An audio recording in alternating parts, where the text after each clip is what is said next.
Damai sejahtera dari Allah Bapa yang melampaui segala akal dan budimu, itulah yang memelihara hati dan pikiranmu sekalian. Di dalam nama Yesus Kristus Tuhan kita. Amin. Shalom Bapak Ibu Saudara-saudaraku. Selamat berjumpa kembali dalam khotbah kita minggu hari ini, yaitu minggu ke-18 setelah Trinitatis, minggu tanggal 19 Oktober 2025. Dengan nats khotbah Kejadian 32 ayat 22 sampai ayat yang ke-32 dengan topik minggu, Aku telah melihat Allah. Saya akan membacakan firman Tuhan ini buat kita. Mari kita dengarkan dengan segenap hati kita. Pada malam itu Yakub bangun dan ia membawa kedua istrinya, kedua budaknya perempuan dan ke-11 anaknya, dan menyeberangi di tempat penyeberangan sungai Yabok. Sesudah ia menyeberangkan mereka, ia menyeberangkan juga segala miliknya. Lalu tinggallah Yakub seorang diri dan seorang laki-laki bergulat dengan dia sampai fajar menyingsing. Ketika orang itu melihat bahwa ia tidak dapat mengalahkannya, ia memukul sendi pangkal paha Yakub, sehingga sendi pangkal paha itu terpelecok ketika ia bergulat dengan orang itu. Lalu kata orang itu, biarkanlah aku pergi karena fajar telah menyingsing. Saud Yakub, aku tidak akan membiarkan engkau pergi jika engkau tidak memberkati aku. Bertanyalah orang itu kepadanya, siapakah namamu? Saudnya, Yakub. Lalu kata orang itu, namamu tidak akan disebutkan lagi Yakub, tetapi Israel, sebab engkau telah bergumul melawan Allah dan manusia, dan engkau menang. Bertanyalah Yakub, katakanlah juga namamu, tetapi Saudnya, mengapa engkau menanyakan namaku? Lalu diberkatinya Yakub di situ. Yakub menamai tempat itu Peniel, sebab katanya, aku telah melihat Allah berhadapan muka, tetapi nyawaku tertolong. Lalu tampaklah kepadanya matahari terbit ketika ia telah melewati Peniel, dan Yakub pincang karena pangkal pahanya. Itulah sebabnya sampai sekarang orang Israel tidak memakan daging yang menutupi sendi pangkal paha, karena dia telah memukul sendi pangkal paha Yakub pada otot pangkal pahanya. Demikianlah firman Tuhan. Bapak Ibu Saudara-saudaraku yang dikasihi Yesus Kristus dan diberkati Tuhan, pernahkah kita rindu akan satu momen yang melampaui segala ritual dan kebaktian, yang kita sendiri bisa melihat Tuhan, berjumpa dengan Tuhan, kita bisa merasakan hadirat Allah, kita bisa merasakan bahwa Tuhan itu nyata dalam kehidupan kita, begitu intim, sehingga kita bisa berseru dengan satu kepastian yang penuh, aku telah melihat Tuhan. Bapak Ibu Saudara-saudara, inilah yang terjadi dalam kehidupan Yakub ketika dia mengalami pergumulan yang begitu berat, ketika dia mau berjumpa kembali kepada Esau abangnya. Dan di sini kita melihat bahwa Yakub masih mempergunakan strategi, masih mempergunakan pikirannya karena rasa ketakutannya.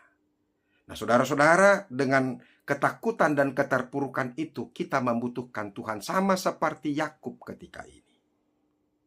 Dan dia ternyata benar-benar berjumpa dengan Tuhan dan dia bergumul dengan Tuhan itu sendiri.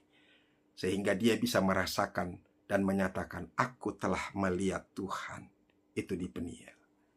Bapak Ibu Saudara-saudaraku yang dikasihi Yesus Kristus, apa yang mau disampaikan oleh firman Tuhan kepada kita hari ini?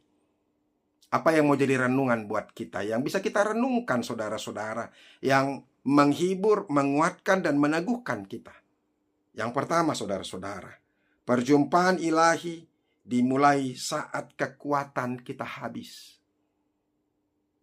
Sekali lagi saya mau katakan, perjumpaan ilahi dimulai saat kekuatan kita habis. Sering sekali ketika kita memiliki segala-galanya, kita tidak sungguh-sungguh menyerahkan diri kita kepada Tuhan. Tidak sungguh-sungguh membutuhkan Tuhan, dan tidak sungguh-sungguh beribadah dan punya keinginan yang sungguh-sungguh berjumpa dengan Tuhan. Tetapi justru saat-saat kita mengalami keterpurukan, makanya perjumpaan ilahi dimulai saat kekuatan kita habis, saat finansial kita hilang, saat jabatan kita hilang, saat kemuliaan kita hilang, saat segala sesuatu yang kita banggakan dalam kehidupan kita ini hilang semuanya.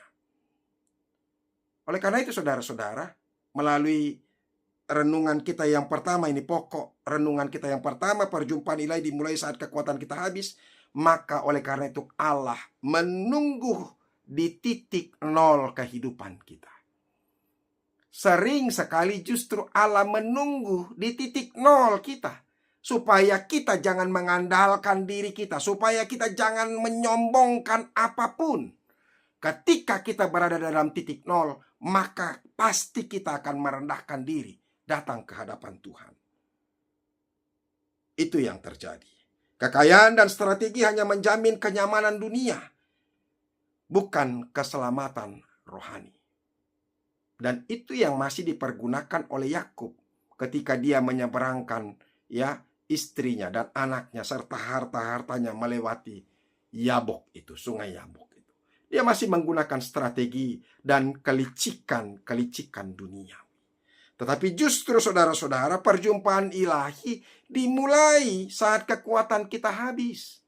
Saat segala-galanya kita tidak miliki. Saat kita terpisah. Sama seperti Yakub terpisah dengan anak dan istri dan harta bendanya. Kemudian kesunyian adalah jendela. Kegelapan malam dan kesendirian total yang dialami Yakub adalah ruang sakral yang disiapkan Tuhan untuk menghancurkan ilusi kontrol dirinya.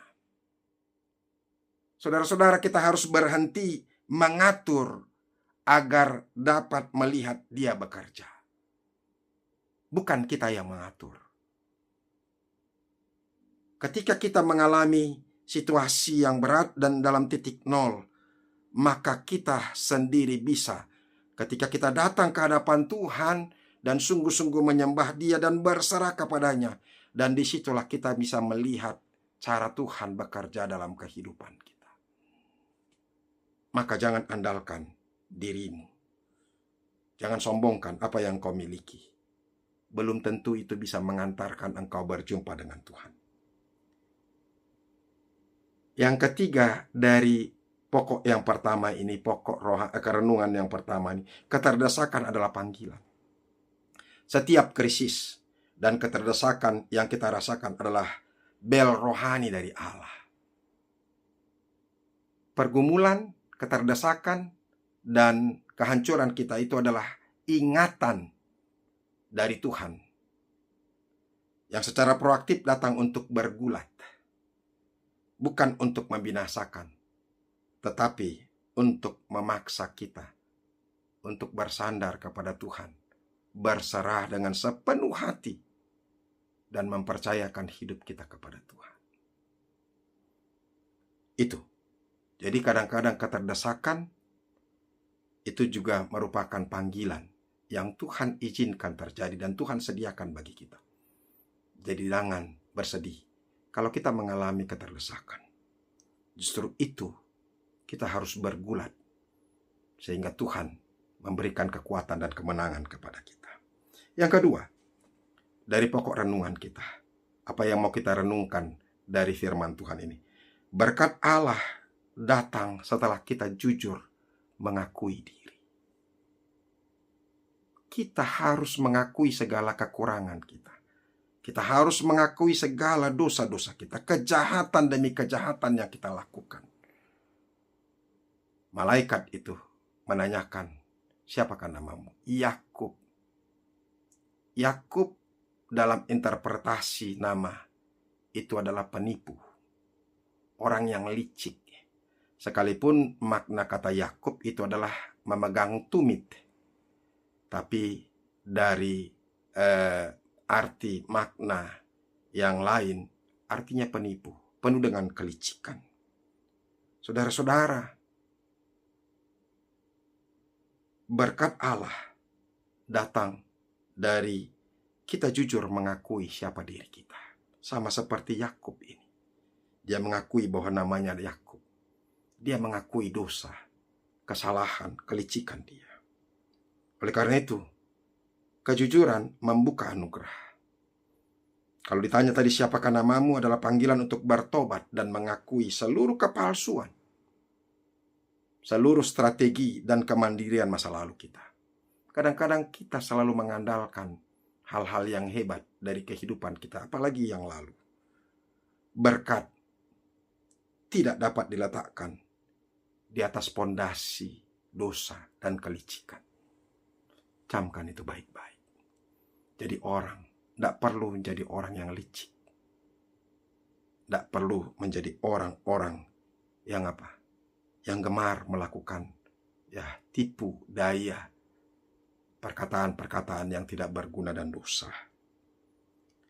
Melucuti topeng diri.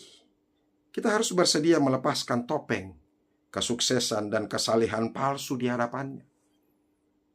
Kadang-kadang kesuksesan kita itu membuat kita bertopengkan hal-hal yang tidak baik di hadapan Tuhan.